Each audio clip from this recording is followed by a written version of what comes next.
என் நல்வார்த்தையை நிறைவேற பண்ணுவேன் என்று நம் இயேசு கிறிஸ்துவானவர் நமக்காகவே கொடுக்கப்பட்ட வசனம்.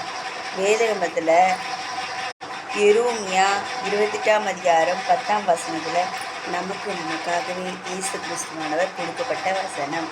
கர்த்தர் தாமே உங்கள் யாவரையும் ஆசீர்வதிப்பாராக. ஆமென். Have a nice day. உங்களுக்கான நல்குறிப்புகள், உடல்நல குறிப்புகள்.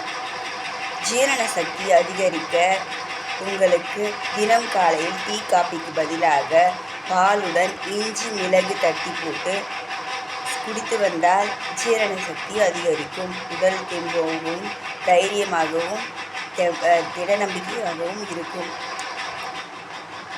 எல்லோருக்கும் மகிழ்ச்சி என்பது வெளியிலிருந்து வருவதில்லை, அது எப்பொழுதும் உங்கள் மனதிற்குள் இருப்பது.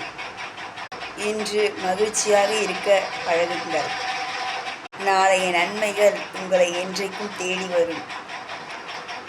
உலகில் சில பெண்களுக்கு இருந்தவிடம் நிரந்தரம் இல்லை, இருந்தவிடும் நிரந்தரம் இல்லை. தனக்கான இடம் எது என்று குழப்பமாகவே தெரியும். இந்த உலகில் சில பெண்களுக்கு இது சமர்ப்பணம். உலகில் சில பெண்களின் வாழ்க்கை இதுதான் ஆகிறது.